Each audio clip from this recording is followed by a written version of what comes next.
im se svima, i malima i velikima, i bogatima i siromašnima, i slobodnjacima i robovima, dade žig na njihovu desnu ruku ili na čela njihova, te da nitko ne može ništa kupiti ili prodati.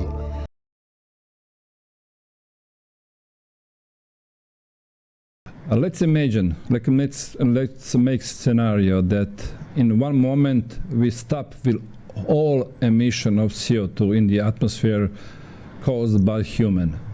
What will happen? Okay, well, climate modelers have done this experiment where they've abruptly ceased CO2 emissions and then run the model out for a couple of centuries to see what happens. And after 50 years, some models show continued warming, other models show some cooling, but there's a broad range. Again, natural variability plays a big role in that. But the other issue is the climate models just really don't know. I mean, the carbon cycle, the way the climate models cycle the carbon both on land and in the oceans is really fairly uncertain. So even after 50 years, you're getting a mixed signal. And so on time scales less than 50 years, you're probably not going to see much change at all. Let's now imagine if we continue business as usual. That means we don't do anything to stop global warming or to stop or lowering CO2 emission. What could happen? Okay, well, if we look at the scenario where the policies we currently have in place for electric power, transportation, agriculture, whatever, those maintain, the projections is that emissions should remain fairly constant over time.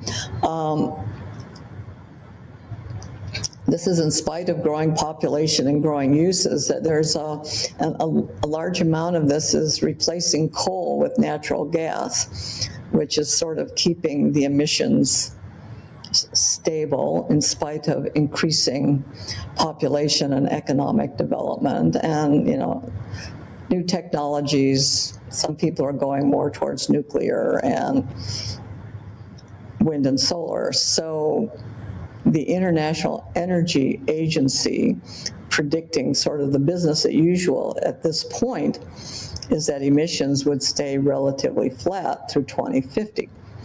I think that's probably a pretty good estimate. If we were to reverse these policies that we've put into play in terms of the energy mix and whatever, we would see an increase again.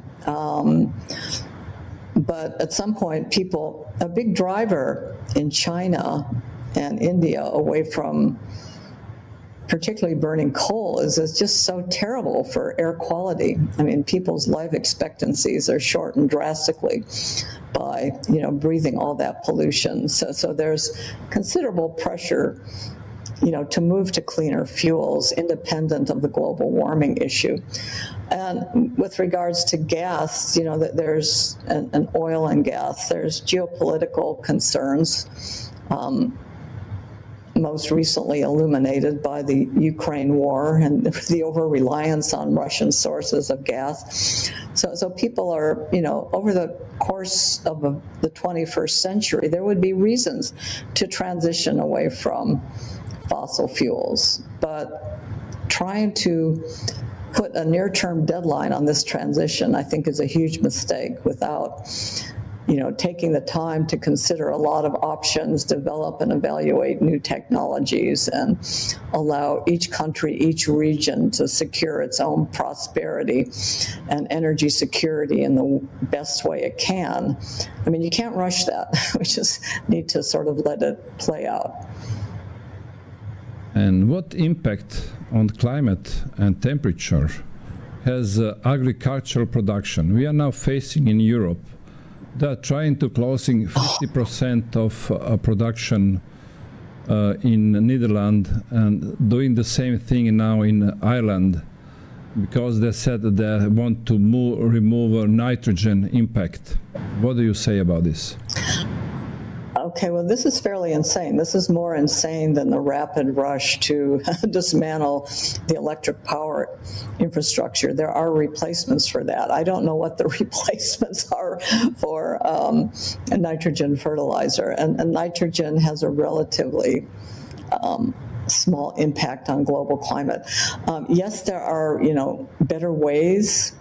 Precision agriculture can minimize fertilizer use and things like that. There's regenerative farming. There's better ways to manage the soils.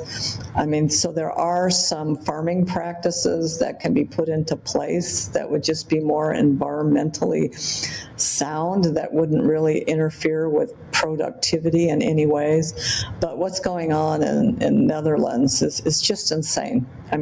Netherlands, this tiny little country, grows a lot of the food for Europe, and stymieing agriculture in the Netherlands is going to be a disaster for Europe. Yeah, they're the second biggest exporter of food in the world. Maybe that's why, that's the reason. Now we are coming to this summer. This summer they are telling us, especially in Croatia, that is the hottest summer in the history. Is it true?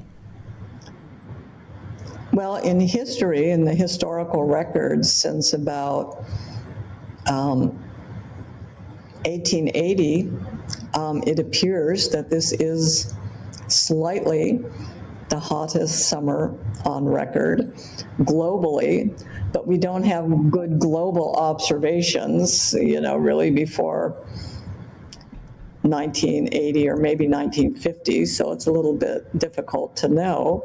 You can say with confidence it is the warmest summer since 1979. In the U.S., our worst summers was 1936. That was our hottest summer. It obviously had nothing to do with global warming. So there's a lot of regional variability. There's a lot of uncertainty, certainly in the ocean observations prior to 1980. So, maybe it's the hottest summer in 100 years. Again, there's uncertainty associated with that, but when people who say, it's the hottest summer in 100,000 years, that starts to be really ludicrous. Is it true that we start to regularly measuring temperature in the coldest part in the last few hundred years? That was the middle of the 19th century. Oh yeah, the measurements, in the Arctic Ocean are quite sparse. There was Russian ice islands following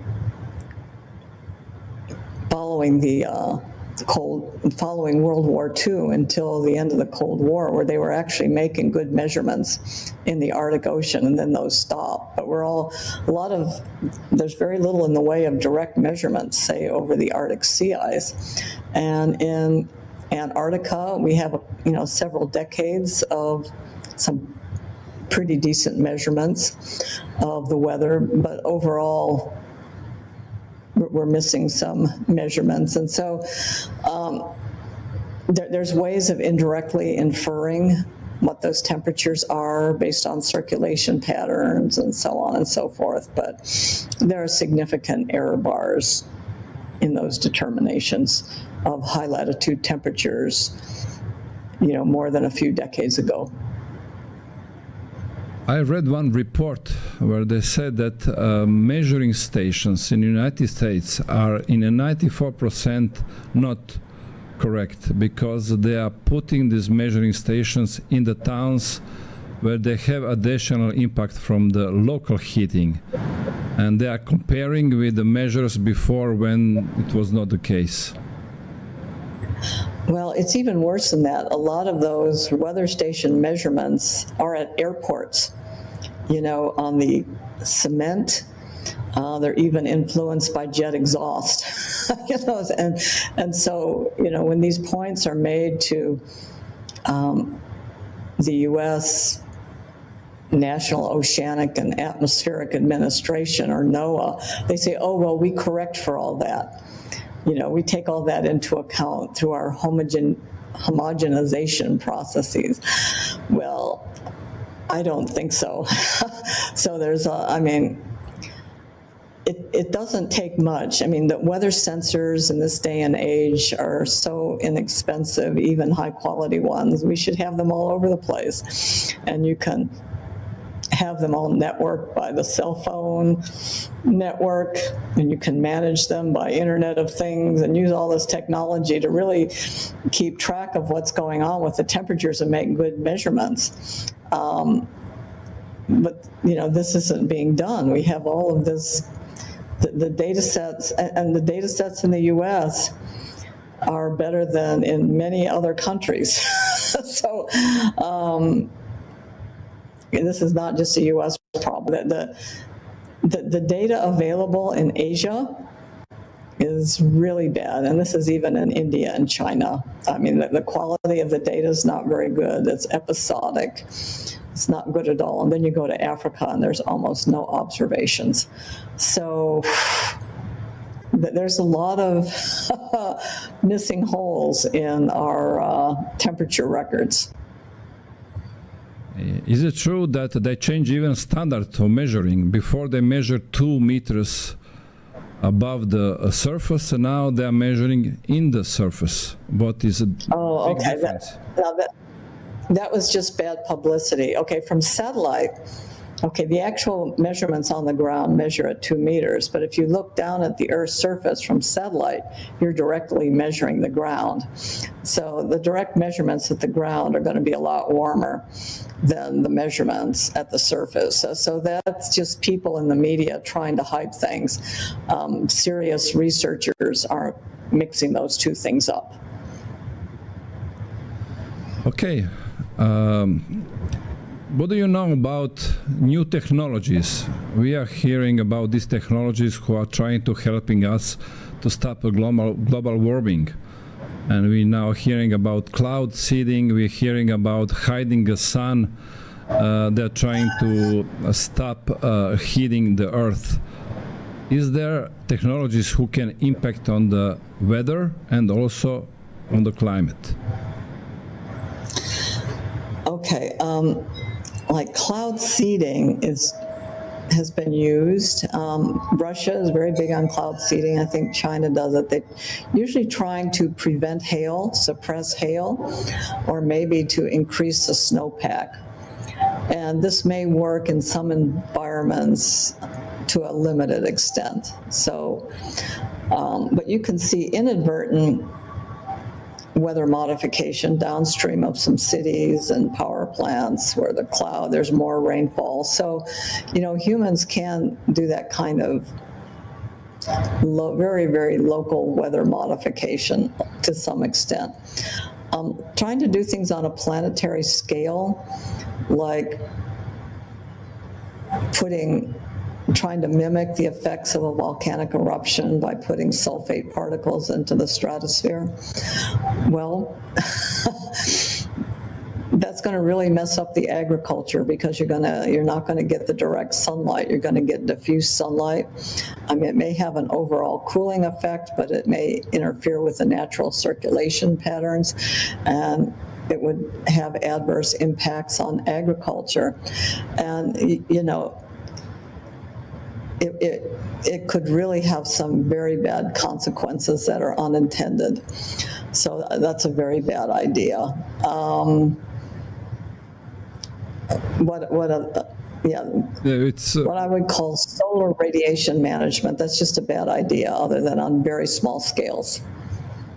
They're calling this sun dimming. They're trying to implement this. Okay, but anyhow, the climate policy is continuing, and they are now telling us that will come carbon footprint, well, they're going to measure how much CO2 we have spent. Also, they'll make some carbon credits, and also they want to control spending carbons through new standard calling ESG, environmental social governing. What are your comments on that? Well, carbon credits, ESG, these are Band-Aids, just policies that aren't going to have an effect on the climate. They're just going to, take away our freedoms. I mean, this issue is not going to be solved by, at the consumption level, trying to get people to consume less energy. We need to consume more energy if we're going to eliminate poverty in Africa, and if we're going to develop, just advance our human development. We need a lot more energy. So trying to restrict energy uses is crazy. What we need is better sources of cheap, abundant, clean electricity. Wind and solar isn't it. Geothermal and nuclear are good solutions, and who knows what new technological developments will occur over the course of the 21st century. But using less energy is not the answer to anything. That means we have to go to transition or to add some new sources of energy now. What do you think? What is the cleanest energy now?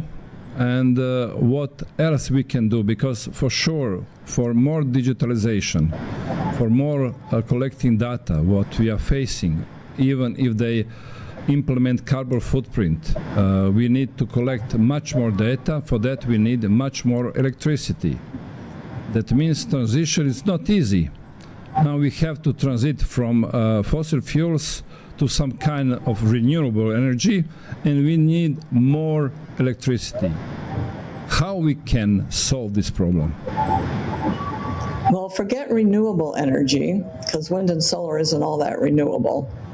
When you take into account all the infrastructure that's required and all the waste from wind turbines and everything else. So forget the word renewable, just talk about clean energy.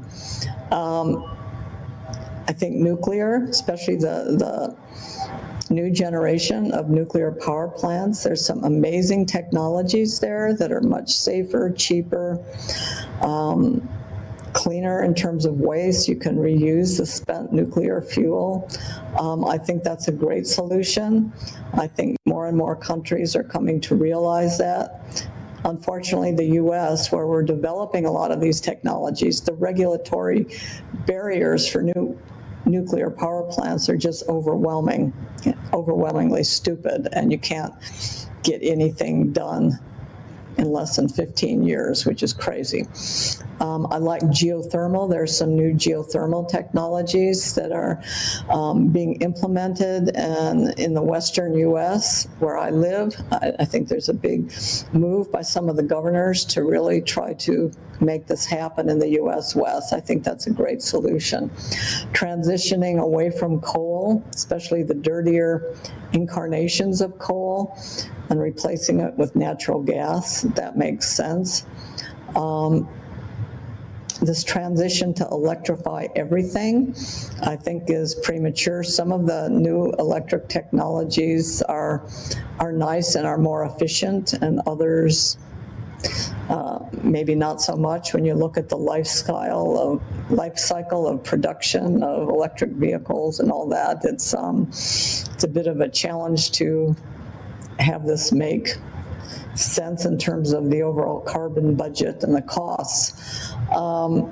So there aren't a lot of simple solutions, but I think, new countries that embrace nuclear are going to be much better off in terms of their prosperity and their environmental quality. Hopefully, there will be new technologies coming available in the coming decades, but right now I'd be looking at nuclear and geothermal where you can, and transitioning away from coal where you can. I think just doing that would help things a lot. And now we have lots of these solar panels and the wind turbines. And what is the impact on environmental when you produce so many solar panels? Okay, I think, solar, there's a place for solar panels, particularly rooftop solar. I mean, one of the big drawbacks for solar panels is their land footprint. Okay, they interfere with the vegetation and the ecosystems and small animals and birds and everything else. So they do have a negative impact, but if they're sitting on top of a building, it's not really a bad impact. The resources that and the minerals and the mining and whatever has a significant environmental impact, but it's not quite as bad, I think, as wind power. Wind power doesn't make a heck of a lot of sense to me. It is really damaging to, if it's on land, it's really damaging to large birds. We have all these raptors in the U.S. West, and they're being decimated by the wind turbine. We're starting to install a lot of offshore off the northeast Atlantic coast in the U.S., and all of a sudden there's a lot of dead whales washing up on the Atlantic coast. And people claim, well, this has nothing to do with all the construction and everything going on with the wind turbines. Well, I find that fairly hard to believe. So these take a big ecological toll. And especially with regards to the whales, in the 1970s, the environmental movement, Greenpeace and all that, I mean, their reason for being was to save the whales. If you're old enough to remember that, it was a big slogan, save the whales, and it's what all the environmentalists were worried about. Now the environmentalists, the traditional objectives and concerns of the environmental advocacy groups have all been supplanted by the global warming agenda. And especially with regards to wind and solar, this is having an adverse impact on the environment. But in the U.S., wind and solar has a huge footprint on the land, and even in the U.S., where there's a lot of open space, people don't want these on their land. They don't want them nearby. They figure it damages their property values.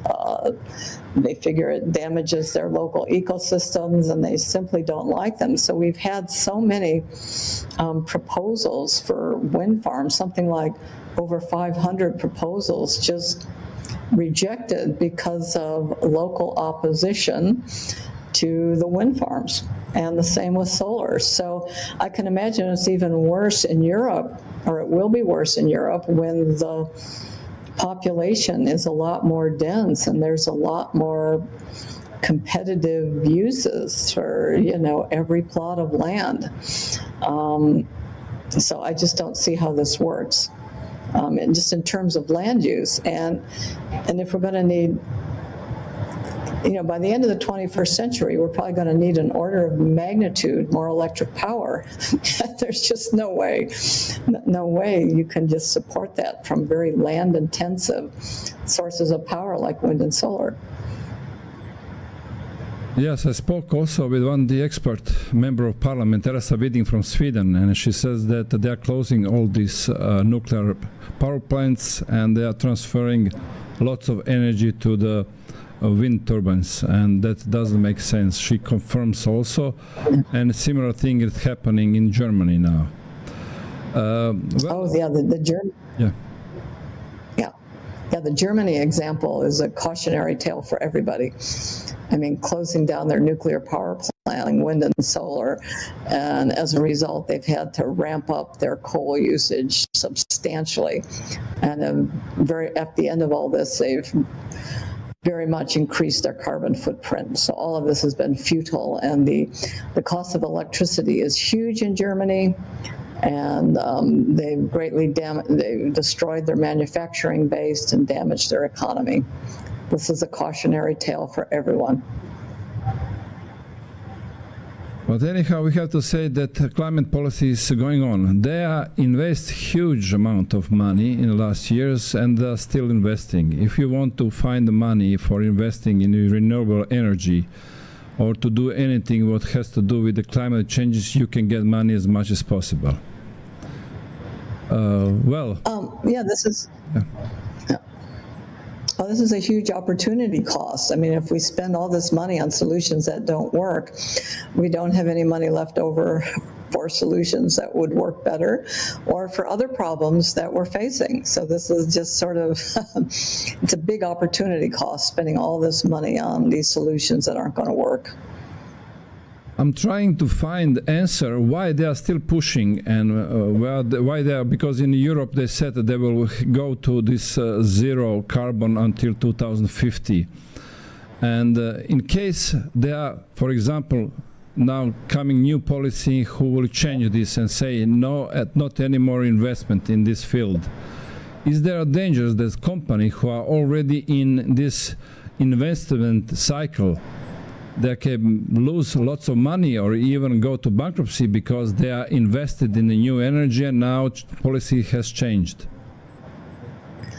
Well, this is interesting. In the financial sector, there's been discussion of transition risk, and they've defined this risk as having investments in fossil fuel companies be stranded by the new policies. Well, I don't think that's where the transition risk lies. I think it lies in all of this money being invested into so-called clean technologies that aren't going to work, wind and solar and carbon capture and storage.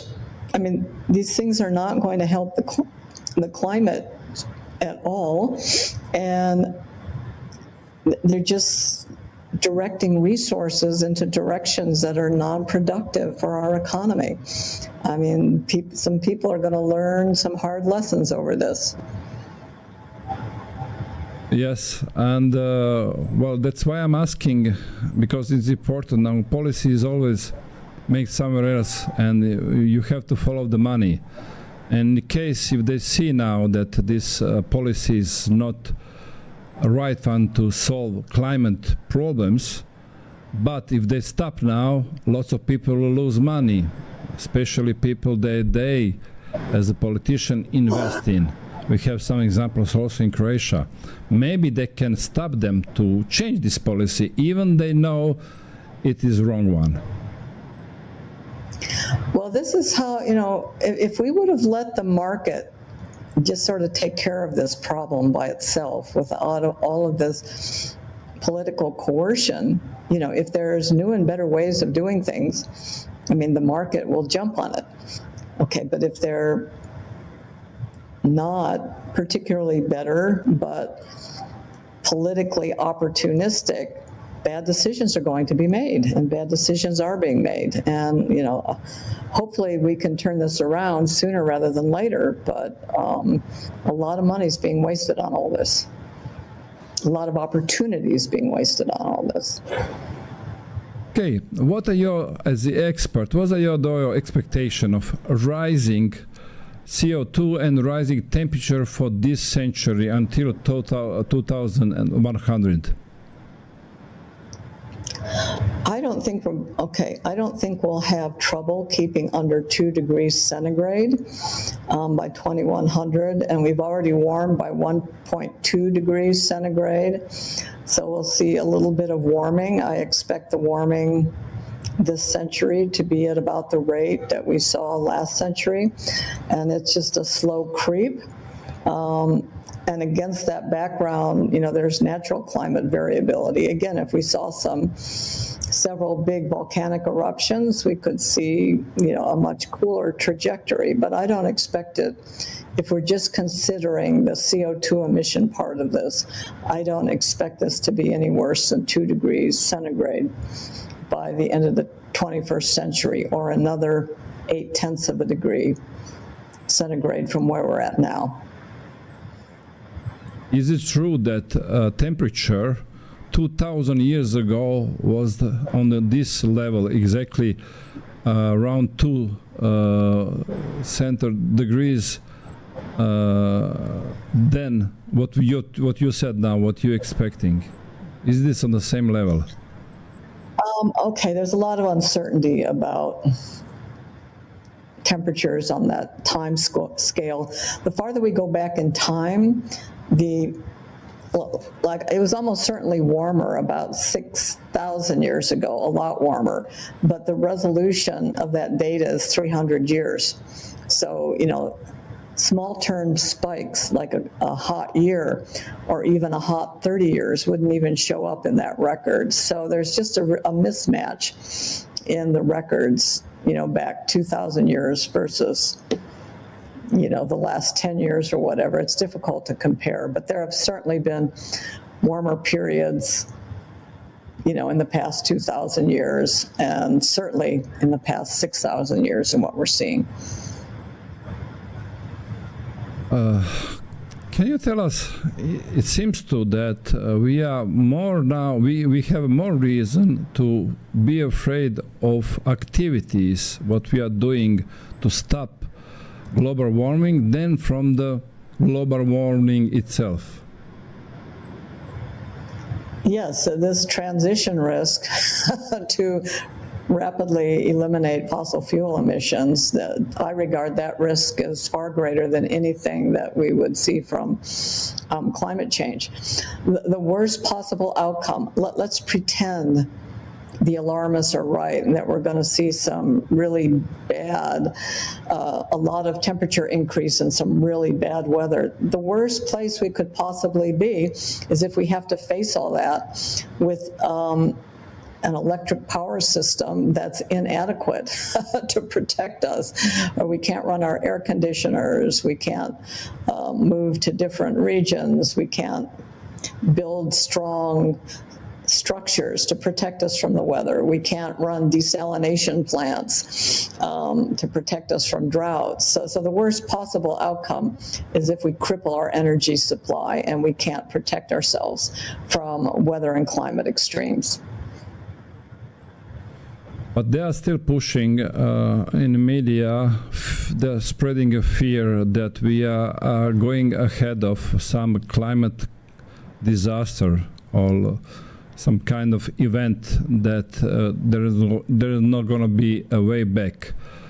What you can say to our viewers according to that, because they are living daily in this kind of fear, what is coming from the mainstream media?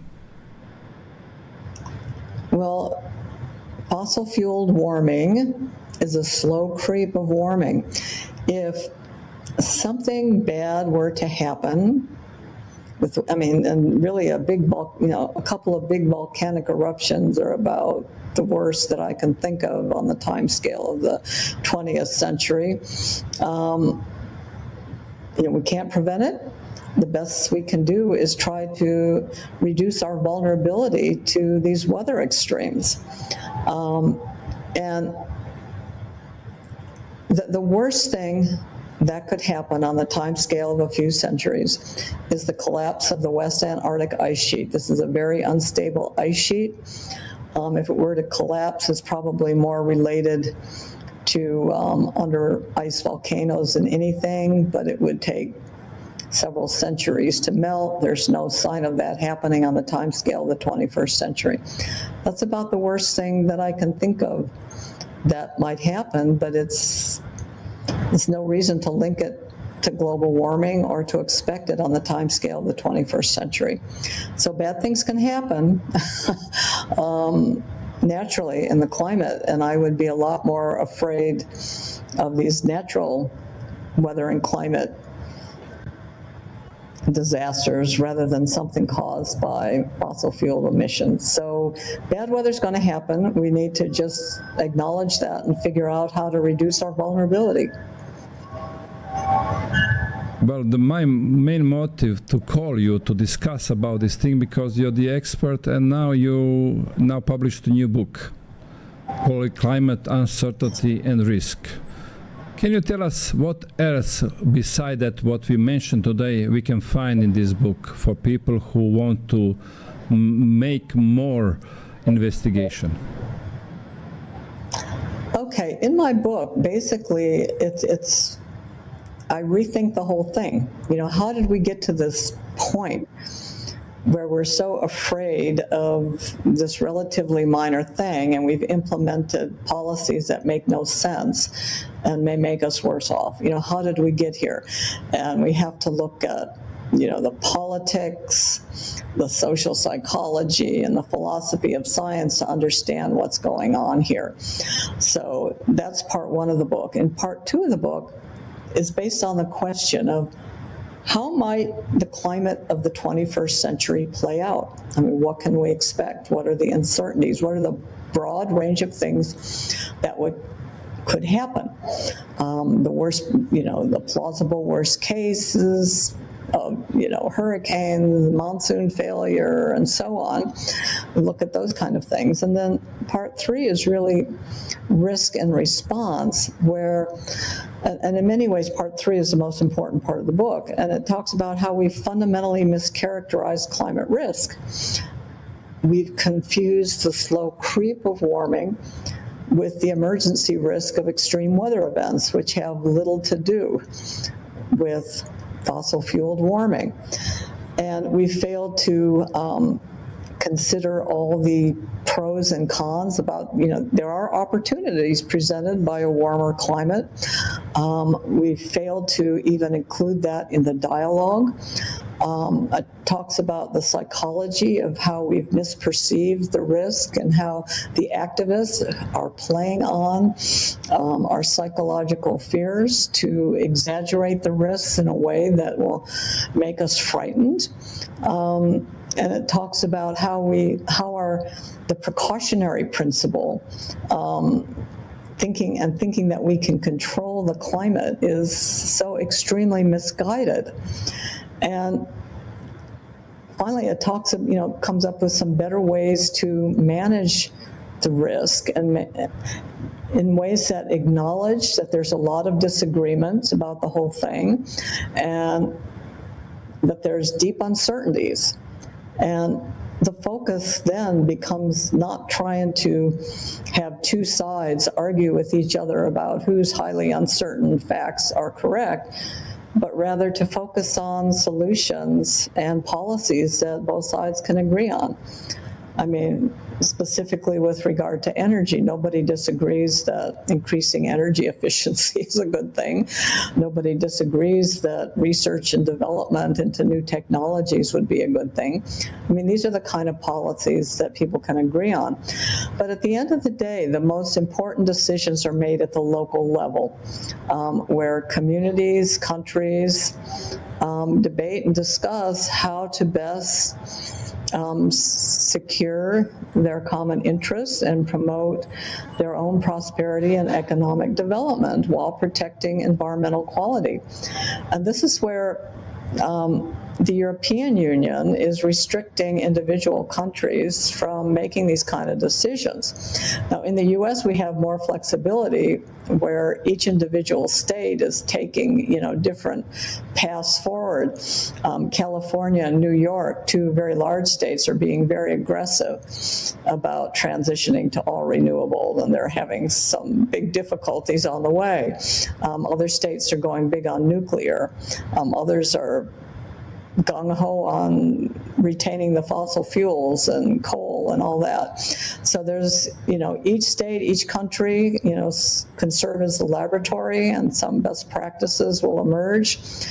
But at the end of the day, the best decisions are made locally, particularly with regards to adaptation and reducing our vulnerability to extreme weather events. Okay, whether it's storm surge, if you live on a coast and you're worried about storm surge, or whether your country or state is subjected to floods and droughts, better water management would benefit your location greatly. Work on these kind of policies. And we also need to, I can't talk about this without emphasizing the need to electrify Africa. It's obscene the way UN officials and the development banks, are telling, we can't support any fossil fuel development or grid electricity in Africa because it will increase the carbon footprint. Well, it'll increase the carbon footprint by a tiny bit, but it will increase the prosperity and the development and basic security of 1 billion people on the planet. And so playing games, you know, what used to be development, helping underdeveloped countries developed, all that money is now gone to reducing carbon footprint. And it's just making the world a less prosperous, a less just place, all in the name of trying to control climate, which isn't particularly bad anyways, and that we can't control in any event. So, you know, how did we get to this place where all this makes so little sense? I mean, I try to unravel that in my book. And your present job is that you're making assessments. Well, all companies now has to make assessments of impact of climate for their businesses, and you are doing this now. You are making some suggestions for companies how to make assessment for the impact on climate. Yeah, there's two aspects to this. You know, to meet the requirements, okay, I just had a conversation with a mining company, it was yesterday, and he showed me their ESG compliance report, you know, which will make the regulatory people happy, but it's completely divorced from the reality of the real climate risk. And so he contacted me, okay, so now what should I really be worried about? Okay, we've done all this stuff to satisfy the regulatory people, and what they did was well within the framework of what companies are using to do this. But like I said, this is not what your real concerns, what you should be focusing on in terms of trying to assess the hazard risk, you know, to your mining locations. So it's really, these ESG requirements in many ways are divorced from assessing the actual hazard risks that these companies are facing. So it's sort of, much of which is from natural weather and climate variability. So it's sort of a joke, a bad joke, unfortunately. Yeah, and I also want to mention now at the end, there is some interesting case with you. I was joking, of course, on my social media, and said that there is a climate hysteria and there is a climate pandemic, you know, and we have to find a zero case. And then I said there was a case when one lady found some things concerning hurricanes, and politicians use this situation to say that everything is for because of climate changes. Can you tell us something about this story? This was in 2005. Yeah. Me and my colleagues had published a paper where we found that since 1970, there was a doubling of the percentage of Category 4 and 5 hurricanes. And this was published right after Hurricane Katrina devastated New Orleans in the U.S. And so there was a crazy amount of publicity, and there was a crazy amount of pushback. And so, you know, it was very angry and very nasty, and it played out in the glare of the mainstream media. And we were getting hit from several sides, from people who were skeptical about global warming. We weren't pushing the global warming angle, but it was sort of an obvious one for people to pick up on. And then there were various hurricane experts who said, no, the data's no good, it's natural variability. And then there were crackpots who were, you know, even making wilder accusations. And so I wrote a paper about a year later where I looked at all the criticisms that people were making, you know, which ones were stupid, which ones were ad hominem attacks, and I went through all of these things, and there were two criticisms that had some merit. And one of them was that the data quality in the 1970s and 80s, like in the Southern Hemisphere, for example, were very inadequate, and that's fair enough. And the other one was that natural climate variability has a lot to do with this, and I figured that that would cancel out across the various global basins, but maybe not, because the Pacific has such a dominant number of hurricanes. So I concluded in the paper was that there's, some things that we still don't know here, and that maybe we'll have a better understanding in 10 years' time. And, that was sort of a reasonable thing to do. But the more significant, but not, the hurricane wars were sort of ended fairly quickly by people agreeing to disagree, and that there was a lot of uncertainty going forward, looking at the past data. But this was in sharp contrast to the hockey stick wars and all of the controversy surrounding, the temperatures of the last 1,000 years, the so-called hockey stick wars. And the other part of my story is that the ClimateGate emails that were hacked in 2009 to me revealed a lot of very bad behavior by scientists who were IPCC authors, who were trying to keep data away from anybody who would question it. They weren't making their data publicly available. They were cherry picking the data. They were trying to get journal editors fired who were publishing skeptical papers. They were attacking scientists in the media who were disagreeing with them in a very nasty way. And, when I read all those things, I said, well, if this is the sausage making that goes into the IPCC, I can't support this, and I have to question the findings of the IPCC. So I started really digging much more deeply and taking a closer look at the uncertainties that were being, pushed under the rug, and say, wait a minute. So I started my own blog, Climate Etc., JudithCurry.com, and I launched my blog with a series on climate science and the uncertainty monster. Okay, and the climate establishment didn't like what I was doing at all, and after a while they figure out the best way to deal with me is to call me a denier and push me into the crackpot group of people that they were calling deniers. So, and that's, and that's become really, this whole cancel culture has become pervasive in universities, certainly in the US.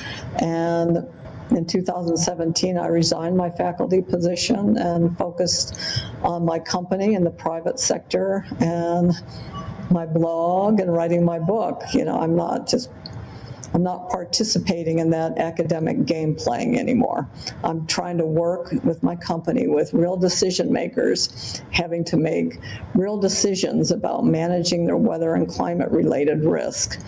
And I try to help them in the most objective way I can, and being very open about the uncertainties. And this whole debate about global warming could have gone in a very different way, but unfortunately it's gone in the worst possible way. Well, the story reminds me of something what we are now present also facing.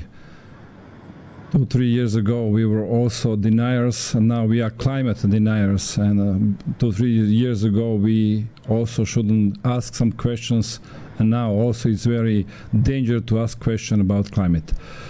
Well, Mrs. Curry, it was really a pleasure to talk with you. It was knowledgeable for us.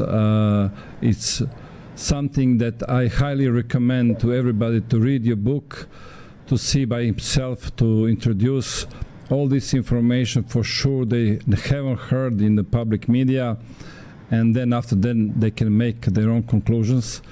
And also thank you for your work, and we will talk, I hope, in the future, because this topic, climate change, is still open and it will continue. Hey, well, thank you. It was a pleasure talking with you. Evo, dragi narode, pokušao sam dovesti malo u tu našu klimatsku histeriju kojom svjedočimo svakodnevno, malo razuma i još malo više znanosti. Jedna od stvari koja mi se iz te knjige svidla jeste rečenica koja kaže: ako pomiješate znanost i politiku, dobit ćete politiku. To je ono što mi očigledno svjedočimo. Toplo preporučam, pročitajte knjigu, saznajte informacije i sami donesite zaključke. Ono čime se susrećemo svakodnevno u naslovnicama novina, mainstream medija, ono što nam govore svi političari, među kojima i naš premijer koji kaže da su klimatske promjene sada najvažnija tema, je nešto što moramo preispitati. Naime, više nego dovoljno postoji znanosti koja kaže drugačije, a više nego dovoljno imamo dokaza da je politika ona koja donosi odluke, a ne znanost. Sve ostalo služi za propagandu. Nadam se da ste bili zadovoljni i sa današnjom temom i gostom i aktualnošću i nadam se da ste dobili značajne informacije za koje do sad, vjerujem, niste čuli. Hvala vam lijepo što nas pratite, hvala vam lijepo na strpljenju. Mi ćemo i dalje nastojati dovoditi vam goste i otvarati teme koje nisu uobičajene i o kojima ne možete puno čuti, upravo zbog toga što je naš interes u svemu istina. Istina ne treba promociju, nju jednostavno treba pustiti i sve ostalo će učiniti sama. Hvala vam lijepo na svemu i vidimo se u sljedećoj epizodi. Nitko vas neće natjerati da se poklonite zvijeri, učinit ćete to svoje voljom, odbacujući vjeru. Bićete laka meta za zvijeri, jer se niste podredili vjeri. Ako se ne podredite vjeri, podredit ćete se zvijeri. Toliko ćete se suobličiti sa ovim svijetom, da nećete ni prepoznati da ste u zabludi. Biće to najveća demonska prevara ikada i pravedno zaslužena osuda nad nepokajanim grešnicima. Gdje su svi oni koji su nas